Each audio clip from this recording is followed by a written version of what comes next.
and wounded, but let me explain. I am Osai, son of Hassan. You are on my father's property, and you better stop all this jabbering nonsense.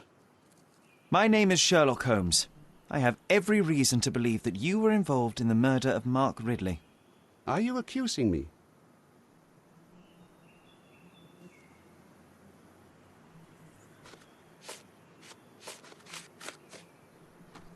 That's right, I am. I recovered the murder weapon. It bears an E.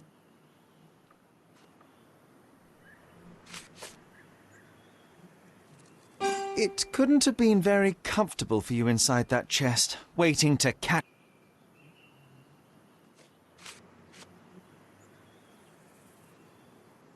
At the heart of this crime is a woman, Jalen. I wonder who she might be to you. Your wife? Unlikely. Your sister? Enough! Don't you dare say a word about... And I know the culprit. No. Who is he? Nice try, but as you well know, I'm talking to the culprit right now. What? Are you out of your mind? Certainly not. Allow me to explain how you killed your brother.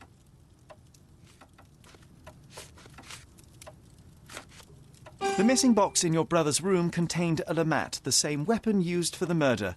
You stole it to kill your brother. What? No. Eric was obsessed with guns. I bet he simply left that revolver somewhere else. Yes, it was left somewhere else. The crime scene.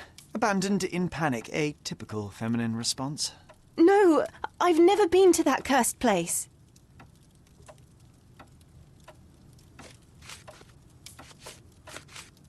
You hid behind the wall in the ruins. None of the others present could have killed Eric from that position. Both the duelists were blindfolded and Mr. von Kram is ill-sighted. So nobody saw anything? Your imagination has run wild. Ah, but you forget one thing. A blind man's other senses grow stronger. Mr. von Kram detected a lavender and pine scent.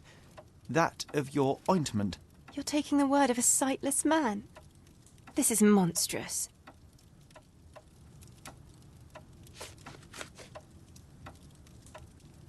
It is your brother who was monstrous.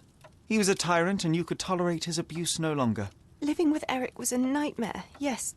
But he was my brother. Now, Miss von Staub, take your time. It is a shame it has come to this, but it is patently obvious that you are responsible for Niccolo Detti's death. How dare you? I wouldn't want him to. I see you need some persuasion. I know that Niccolo Detti went to the office to meet you.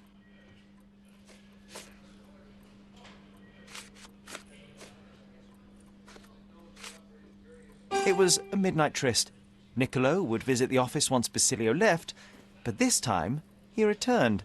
So you hid Niccolo in the safe. A foolish move. I didn't know the code had changed. It was the only choice. I couldn't let him be found. I loved him. Really? You could have saved his life by simply speaking with your husband, but you sought to free him another way.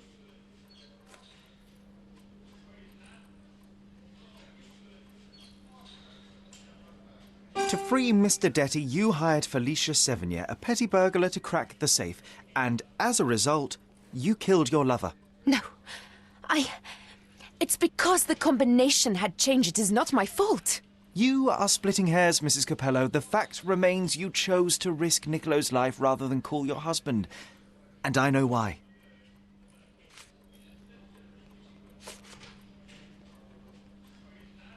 You were afraid how it would affect the reputation of the Capellos, and you feared what your husband would do as a consequence. He's a good man, but he cares about his business, about the family. It would have destroyed him. And now he's accused of murder, Mrs. Capello.